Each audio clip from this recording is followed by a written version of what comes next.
remember for Chester A. Arthur, he when he finally became a lawyer around I believe 1853 to 1854, it's basically a very tumultuous time within the country. The Fugitive Slave Act is in motion, and he's vehemently against it. And that's why one of the biggest reasons why he joined the law firm he joined, specifically, or what he was clerking for, was because they were actively against the Fugitive Slave Act, a whole bunch of different things that they felt were unconstitutional in a whole bunch of different ways. I get to understand the feeling of the country a little bit, that I probably went into just a little bit, but not really. On the ground floor, when you're actually in New York and people actually trying to, actually legislate or actively do the actual Fugitive Slave Act, it's a little bit difficult at times for people to really conceptualize certain things when, you have to enforce a law. And, a lot of people on the ground were fighting it for the most part. A lot of people had different perspectives, different points of view. Because you remember, people in the North, they weren't abolitionists by any stretch of the imagination. They were far from it. They were okay in a lot of ways of this weird half-slave, half-free status quo kind of thing, North and South, effectively. And ultimately, it was a bit of a changing of just people's minds, and that was really occurring around this particular point in time. And in fairness to Chester A. Arthur, from the very get-go, he's freedom all the way.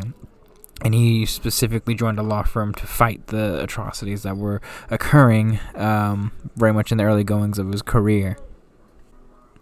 I mean, the very first case, technically, he was a part of, he wasn't technically a really big factor in it. He'd actually be a big factor in it in the later appeal, because this basically would be appealed numerous times all the way up until about 1860, that Chester A. Arthur effectively would be a part of up until then, was the Lemon v. New York. The whole idea and story was this guy, the slave holder, last name Lemon,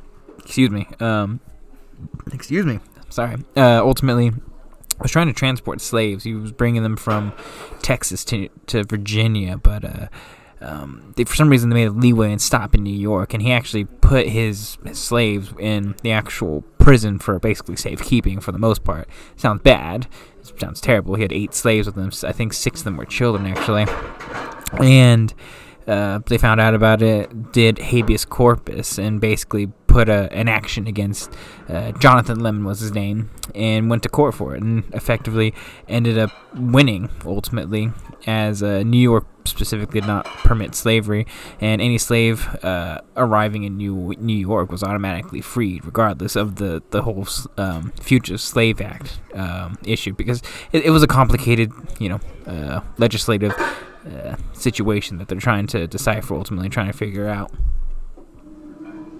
I mean, that's the big reason why I went to the appeals, the Court of Appeals at the very least, for basically the next half decade, trying to fight it for the most part, as Chester A. Arthur, I think, represented both the state effectively versus the defendant, or whatever you want to call it, in Lemon, and would basically be fighting that for the next roughly 4 or so years. But it's other cases too. The other one that a couple of biographers also note would be the Elizabeth Jennings Graham case. She was in New York and was denied basically a seat on the streetcar because of her specific race, and Arthur was the lead attorney on that case, and ultimately ended up winning that case specifically. And that was one of the big first steps in desegregating New York's streetcar lines for the most part, and seating. That's not what you want to hear. You want to hear about Chester A. Arthur and what he did outside of just the big things that people always cover.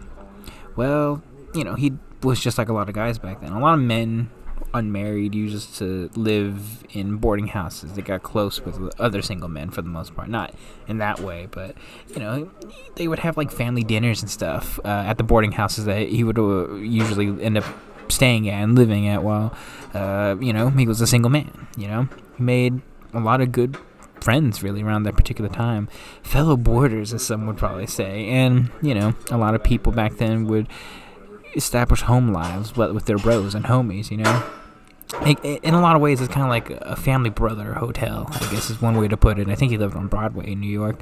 And there, he would basically meet people at these weird boarding houses that people would just live at. It was like weird motels and stuff. Anyways, around that particular point in time, he met a couple of different people. Dabney Herndon, specifically, was one of these individuals that he would frequent for the most part. Dabney Herndon, he was the daughter of William Lewis Herndon. He was, at the time, I believe, a Virginia naval officer.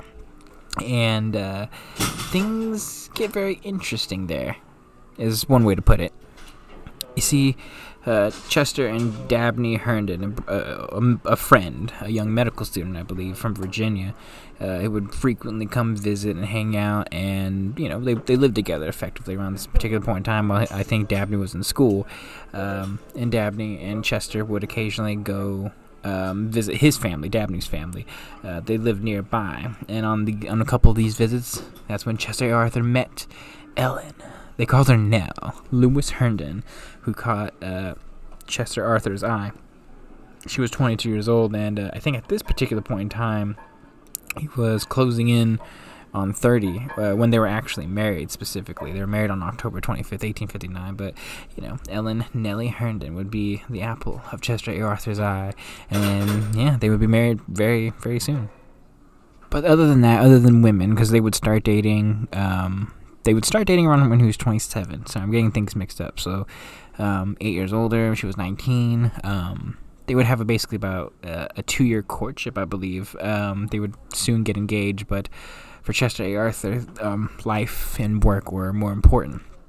And again, the country and the health of the country was where things were starting to get a little bit interesting. You have to understand, 1855, 1856, Pierce, he's the current president at the current state and time right now. He's doing the Kansas-Nebraska Act, a whole bunch of different things. And the violence is going to be really occurring with, whether Kansas is going to be a free or slave state. So Chester A. Arthur and his friends, basically, a couple of them, decided this guy, Henry D. Gardner, who was going to be, was a good friend of his and another good lawyer, decided they were going to really pursue what they wanted to do, and that was, at the very least, if not a free country, at the very least, to stop the expansion of slavery. They decided they were going to move to Kansas, and they decided that they were going to purchase land and set up their own law practice there in Kansas. Ballers. Once Arthur arrived, things were very, very hectic. He would attempt to, at the very least, establish a bit of a law practice there, but would be relatively unsuccessful. Some of the court cases he would take wouldn't really amount to anything. And to be honest, he was a little bit shook. Kansas was very violent. People were just not friendly with one another in any stretch of the imagination in the places that he would go. He went all over Kansas, ultimately, and all he saw was just violence and anger for the most part. The free soilers and the pro-slavery ruffians were just fighting with one another, and ultimately Arthur was just incredibly frustrated, a little bit disoriented. Decided that after a couple months of doing this, he was going to try and do something else very, very differently, as this direct action ultimately wasn't going to really lead to anything fruitful, at least in his belief, functionally. So soon after, he returned back to New York City to be with Nell and to ultimately try and figure some things out. And it's just around that particular point in time, a new political party was forming. It would be known as the Republican Party. Things were really, really fast-forwarding for young Chester A. Arthur. He just progressed, went fast, he went hard, and he did a lot of things. And for the next, basically, 3 years, from 1856 to probably 1859-ish, while doing he basically did everything. Worked the appeals for that Lemon case. He would eventually get married. He and Nellie would, effectively end up basically just being with each other the entire time, officially getting married in October of 1859, and he would do a lot of things. He would buy his home on 4th Avenue, 21st Street in Manhattan, and they got married at that place, 4th Avenue, 21st Street in Manhattan. It's known as the Calvary Episcopalian Church. He bought a home, 34th West 21st Street. Sorry, there's a whole bunch of different dates that I'm reading right now.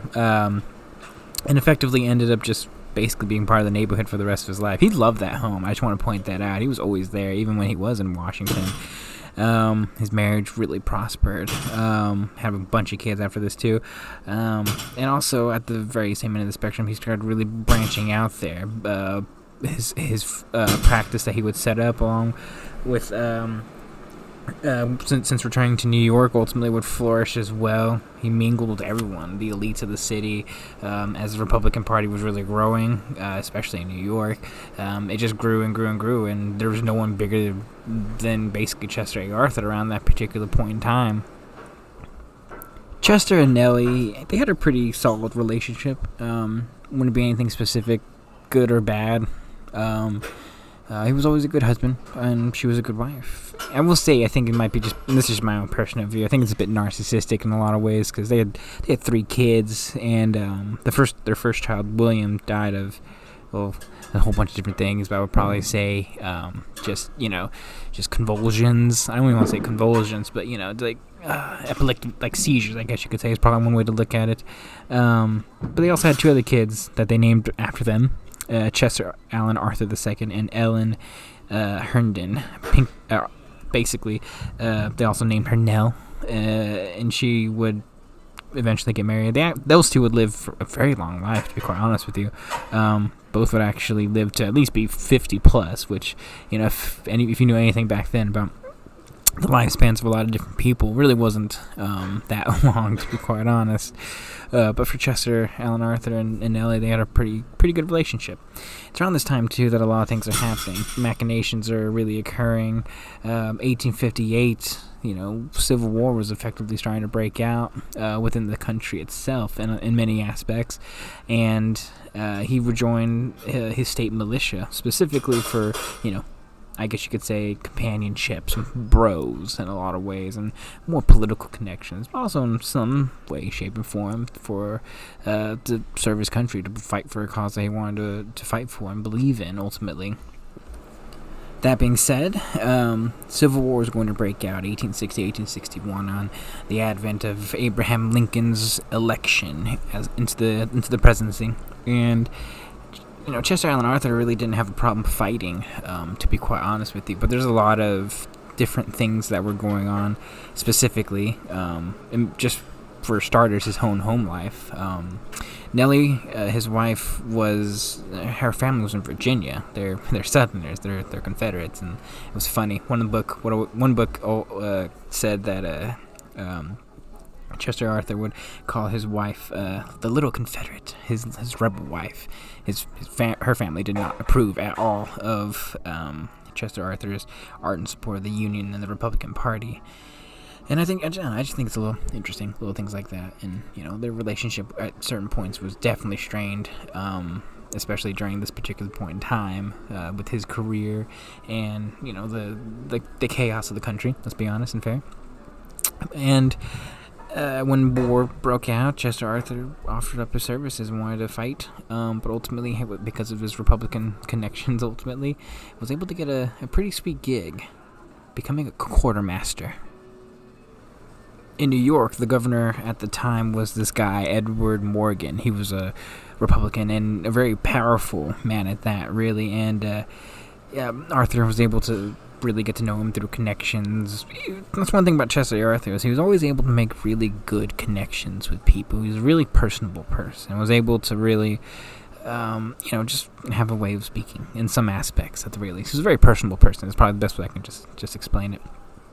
Morgan helped Arthur get a lot of positions. Specifically, he was able to get the position of chief engineer, and then of the militia in New York, I believe, and then the quartermaster general for the entire state. And his rank at that point was a brigadier general. Arthur was in charge of feeding, housing, supplying hundreds of thousands of troops, which for a lot of people might be a bit difficult, but for him, he wasn't bogged down by government responsibilities like most people would be today. and he was pretty smart. He was a very able manager for a very difficult position and task. He championed this idea of requisitioning, and instead of basically having the government set up these kitchens and stuff like that, and having the government pay for everything through taxes and whatnot, he's basically just went with what some would say a free market approach, and ultimately actually saved the government a shit ton of money. Pardon my language. When, especially at a very pertinent time when the country's in a little bit of a chaotic point and position. For 2 years, Chester A. Arthur worked very closely with the governor, made more connections, etc., etc. Got the whole important patronage network of the New York Republican Party, which is very good for him. He was able to, find connections, able to get some things that were, I guess you could say, of the material good that people would like, the finer things in life. Although a lot of books always point out that Arthur, he didn't really skim anything off the top. He just basically got some stuff that he would normally get and didn't really take anything extra for that because he's this honorable person. And I don't know. I just feel like it's just one of those things that ultimately just doesn't really just get recorded because it's kind of pointless. And even then, it's like, at worst, it seems like it could be potentially like corruption, but that's about it. But I'll put it to you this way: when he was the quartermaster doing these things, he did a really good job for the Republican Party and specifically for the Union, and did everything he could at no cost of the government, and at the very least, at worst, probably just took maybe an extra wine bottle or two they just gave him, and didn't take anything extra because of that. So, good kudos for Chester A. Arthur. Things would change, though, in the midterm elections that would be occurring in 1862-1863. His specific position as the quartermaster of the state of New York was a appointed position. It wasn't anything that was earned specifically or anything like that. It was an appointment. And ultimately, when the midterm elections came around and a man named Horatio Seymour would actually win the governorship, he, too, would unfortunately lose his quartermastership. Although in the next election in 1864, when Reuben Fenton, I believe, when he won in 1864, Arthur attempted to try and get that job back, but ultimately wasn't able to get it because of political differences. The difference between like a Stallworth and the different factions of the Republican Party ultimately didn't precluded him ultimately from getting that position. So after he loses his position, Chester A. Arthur decides, I'll just go back to being a lawyer for the most part. He did not enlist for active duty in the combat, and ultimately they didn't require him to get it. So, I guess, it is what it is. So Chester A. Arthur, after basically 1863, when he leaves office, returns to become a full-time lawyer. As a lawyer, he ultimately did everything. Again, he basically was embroiled within the draft riots of 1863 in New York. He was basically a part of importing legalities, etc., and ultimately just other social crises that happened within New York and just different places. I guess what I'm trying to say is that he did everything. He was a very busy man, so busy in fact that his wife Nell actually started getting a little bit frustrated at times. It wasn't that she didn't like being a hostess or anything like that. It was more so just like, he's doing everything. He's blurring lines a little bit in terms of his social life, professional life, etc., etc. A couple books make very interesting points where it's one book I read, which is one of the main books I use, basically says that his future career depended more so on social aptitude than his actual legal acumen. It's one thing that a good lawyer might win cases, but to win, the big businesses, etc., the wealthy people, it's one thing to have a client, but to have a powerful client, that's another issue entirely. And, they can't make a determination whether he was conscious of what he was doing ultimately, as he ended up unintentionally or intentionally improving in life in terms of a social and professional advancement ultimately. And at the same time, it is understandable. Two things: he was always a very cheerful man, never had a negative attitude or little bone in his body for the most part, and ultimately really believed wholeheartedly and fundamentally within his principles of racial equality, and really believed in at least what the Republican Party was doing. once the war's ending, things for Arthur are up and down. His family was very close. They had just lost their first child, unfortunately, and I reread a section, and I believe it was inflammation within the brain itself, unfortunately. I think it was an infection that caused inflammation of the brain, specifically, that left them in mourning, but, times were very difficult for them back then. That being said, when the war was over, they both relished and loved the end and wanted some semblance of normalcy back again, and ultimately ended up being secluded from life for quite a long time, about 6 months to a year almost, as the family deeply mourned everything that had just really occurred over the time of the Civil War. Things were good, effectively. Eventually they were good. It takes time. It's tough to lose a child, but just you're busy, life gets chaotic, and the one thing you always want to do is just see your wife more, and it's tough, and it's very difficult periods that really show in a lot of ways the true character of men and people in general. For Arthur, it was always, I'm going to push forward. There's never a lack of confidence within him. It's also around this particular time, too, he's making more friends, more people that he's knowing are getting, specifically, I guess you could say, positions of power. Ex-Governor the Morgan would actually be a part of the United States Senate soon after. Thomas Murphy was another powerful Republican politician. He was actually a friend of William Tweed of the Tammany Hall Democrats, basically, and would actually end up meeting along the lines and along the way here Roscoe Conkling around this particular point in time, too. The end of the war was really good, ultimately, for Arthur. He had a lot of opportunities. Imagine, he's basically, maybe 35, 36 years old at this point. He's still young, at least by our standards. Back then, he's probably middle-aged. But ultimately, he has a lot of connections. Ultimately, everyone's going in. He knows everybody, and they know him. And it's really interesting because, like I said before about the differences in political ideologies, there's the radical Republicans, and then there's probably the much more conservative Republicans. And Arthur would probably, ideologically speaking, be considered a radical Republican in some ways. But ironically, he didn't actually fully believe in the ideology or have the passion, I guess you could say, that the radical Republicans had, which ultimately allowed him to really kind of go more into the circle of the conservative Republicans, which is good because, he's probably the closest thing to a radical that you can get without actually being a radical. And for the conservative Republicans, it kind of gave him some more swing, some more power, because Chester A. Arthur is kind of that weird, I guess you could say, future politician or future figure that has, he's got feet in both, I guess is what I'm trying to say.